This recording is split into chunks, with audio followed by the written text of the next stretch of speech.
नमस्कार, माझं नाव आहे दीपक आणि तुमच्या सगळ्यांचं माझ्या यूट्यूब चॅनलमध्ये खूप स्वागत आहे। मी सध्या येऊन पोहोचलो आहे इंद्रायणी काठी अर्थात देहू गावला। जगद्गुरू संतश्रेष्ठ तुकोबारायांच्या मंदिराच्याच बाजूला संतश्रेष्ठ चोखामेळा महाराजांचं एक ऐतिहासिक मंदिर आहे। तर आपण संत तुकोबारायांच्या मंदिराच्या बाजूला असलेलं हे संतश्रेष्ठ चोखामेळा महाराजांचं मंदिर पाहूया, दर्शन घेऊया, थोडी माहिती जाणून घेऊया। हा संपूर्ण व्हिडिओ पहा, लाईक, कमेंट, शेअर आणि सबस्क्राईब करायला विसरू नका। तर आपण आहोत देहू गावामध्ये। इकडे समोर तुम्हाला दिसेल जगद्गुरू संत तुकाराम महाराज मंदिराचं हे मुख्य प्रवेशद्वार आहे। त्याला 14 टाळकरी प्रवेशद्वार असं म्हणतात आणि त्या प्रवेशद्वाराच्या अगदी जवळ हे बघा इथे आहे श्री संत चोखामेळा महाराजांचं मंदिर। म्हणजे संत चोखामेळा महाराजांचे अगदी फार कमी मंदिर आहे, त्यापैकी एक मंदिर हे इकडे देहूमध्ये आहे, देहू गावात। अगदी इंद्रायणीचा घाट तुम्हाला दिसेल आणि त्या घाटाच्या अगदी जवळ सुंदर असं हे संत चोखामेळा महाराजांचं मंदिर। इकडे मागे इंद्रायणी नदी आहे, ती मी तुम्हाला दाखवतो, पण आज जाऊन आपण दर्शन घेऊयात। तर हे संपूर्ण जे देवस्थान आहे ते पाषाणातलंच आहे। वर एक फलकसुद्धा लिहिला आहे, पण त्यात नाव तितकं जवळून दिसत नाही आहे। ठीक आहे, आज जाऊयात आणि आपण दर्शन घेऊया। ही द्वारशाखा आहे श्री संत चोखामेळा महाराजांच्या मंदिराची, जे देहूमध्ये आहे। मला वाटतं इथे श्री गणपती आहेत काढलेले। नमस्कार करा। तर आत आल्या आल्या इथे तुम्हाला संतश्रेष्ठ चोखामेळा महाराज यांची प्रतिमा पाहायला मिळते। त्यांना नमस्कार करा, वंदन करा। जय चोखामेळा महाराज। हे बघा, अगदी सुंदर आणि ऐतिहासिक मंदिर आहे। मागे त्यांचा एक फोटोही आहे, इथे महादेवांचा एक फोटो लावला आहे आणि हे अगदी असं सुंदर असं स्थान हे देहूमध्येच आहे। संत तुकोबारायांच्या मंदिराच्याच अगदी बाजूला। तुम्ही कधी आलात का इकडे? नमस्कार करा। सुंदर ना, अगदी त्यांचे ते नमस्कार करताना दाखवले। खूप सुंदर त्यांनी वस्त्र धारण केले आहे, खूप छान ना। आपल्या महाराष्ट्रातल्या संत परंपरेतील एक महत्त्वाचं नाव म्हणून संतश्रेष्ठ चोखामेळा महाराज यांची ख्याती आहे। वंदन करा, नमस्कार करा। ते जातीने महार होते आणि त्यांनी त्या काळामध्ये त्यांच्यावर झालेले जो बहिष्कार किंवा जेही उपेक्षितपणा जेही आलेला ते सगळं त्यांनी आपल्या अभंगातून सांगितलं। नमस्कार करा त्यांना। अति सुंदर अशी त्यांची प्रतिमा आहे आणि संत चोखामेळा महाराजांचे फार कमी मंदिर आहे। म्हणजे पंढरपूरला असणार, त्यानंतर बुलढाण्यात त्यांचं जे देऊळगाव राजामध्ये त्यांचं जे जन्मस्थान आहे, देऊळगाव राजातील मेहुणा राजा, तिथे एक मंदिर आहे। त्यानंतर पंढरपूरमध्येच आय थिंक मंगळवेढ्याला एक मंदिर आहे, असे त्यांचे मंदिर आहे। वंदन करा। बरं, चला बाहेर जाऊया। आणि हा मंदिराचा बाहेरचा परिसर आहे, इथे सुंदरसं पिंपळ वृक्ष आहे।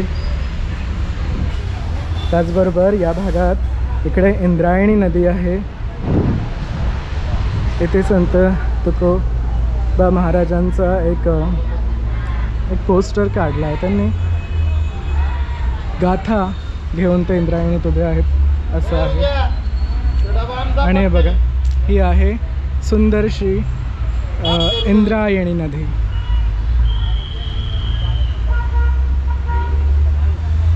देहू गावातील इंद्रायणी नदी। आणि हे तुकोबा महाराजांच्याच मंदिराच्या बाजूला श्री संत चोखामेळा महाराजांचं मंदिर आहे। ते मंदिर ऐतिहासिक असं तुम्ही पाहिलं आहे का?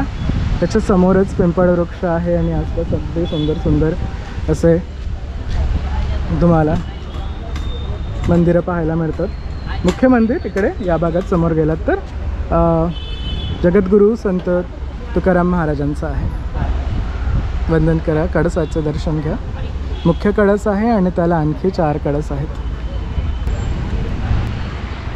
हे बघा, हे संत चोखामेळा महाराजांचं मंदिर आहे, जे बाहेर ना या भागातनं असं काहीसं दिसतं. आणि इकडनं आणखी काही आहे का? नाही. हे बघा, झाडं बघा कशी आली आहे इथे. आणि मागे इंद्रायणी आहे, तर आपण इंद्रायणीकडेही जाऊया. तिथे ना असं बेटासारखं केलं आहे, हे बघा या भागामध्ये. आणि संध्याकाळचं वातावरण आहे, अगदी सुंदर. इकडे मी चप्पल काढली आहे. इथनं मला आता पिंपरीला जायचं आहे, तर आपण इकडे खाली घाटाकडे जाऊयात, इंद्रायणीकडे. संध्याकाळी खूप सुंदर वातावरण होतं. मला जाता जाता इथे खूपच सुंदर तो अभंग आठवला. म्हणजे संत चोखामेळा महाराज हे स्वतः संत होते.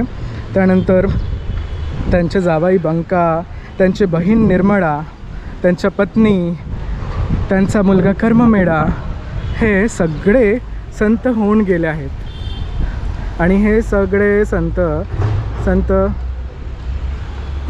ज्ञानदेवांच्याच काळातले आहेत बघा. आणि हे सर्व महार समाजातून त्या काळात यायचे. सगळ्यांचे अभंग, एक अख्खं परिवार संत परिवार होऊन गेला आहे. संत चोखामेळांचा हा अगदी समृद्ध असा परिवार. त्यांचंच एक सुंदरसं मंदिर इथे अगदी इंद्रायणीच्या काठी देहू गावला आहे. तुम्हाला वेळ मिळालाच नक्की या.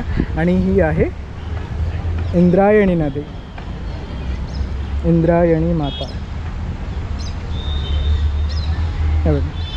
इथे घाटाकडे अनेक मंदिर आहेत, तसं तुम्ही इथे पाहू शकता. त्या भागात संत श्रेष्ठ चोखामेळा महाराजांचं मंदिर आहे. आणि इकडे त्याच पद्धतीचं एक आणखी मंदिर आहे, जे अगदी हे इंद्रायणीच्या घाटाच्या जवळ आहे. श्री डेबूजी उर्फ श्री गोधळे उर्फ श्री गाडगे महाराज मराठा धर्मशाळा आहे इथे, गाडगे महाराजांची. त्या धर्मशाळेच्याच अगदी जवळ इथे महादेव मंदिर आहे. हे बघा,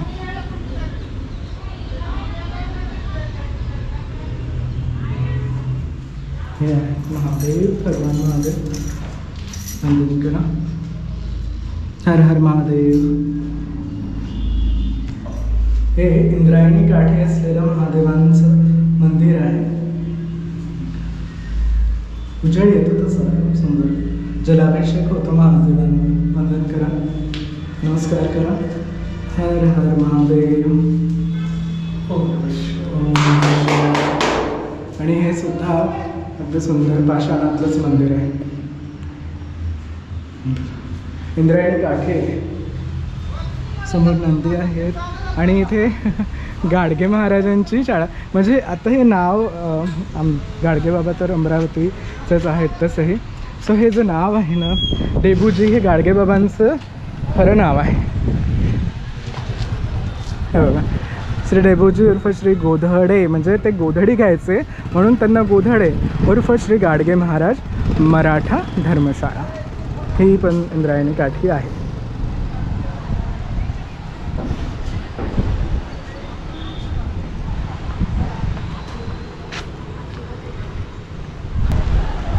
जगद्गुरू संत श्रेष्ठ तुकाराम महाराज संस्थान देहू इथनं अगदी जवळ आहे. हे बघा. आणि ही आहे इंद्रायणी नदी, इंद्रायणी माता. नमस्कार करा. हर हर इंद्रायणी. तर संतश्रेष्ठ चोखामेळा महाराजांचं आपण देहूगावमधलं हे ऐतिहासिक आणि सुंदर मंदिर पाहिलं, दर्शन घेतलं, थोडी माहिती जाणून घेतली. तुम्ही जर जगद्गुरू संत तुकोबारायांच्या मंदिरात येता तर इकडे संतश्रेष्ठ चोखामेळा महाराजांच्या मंदिरात सुद्धा या. अगदी सुंदर आणि अगदी मुख्य प्रवेशद्वाराच्याच जवळ संत चोखामेळा महाराजांचं हे छोटंसं आणि सुंदरसं मंदिर आहे. मला खात्री आहे माझी ही माहिती आणि माझं हे दर्शन तुमच्या सगळ्यांना नक्की आवडलं असेल.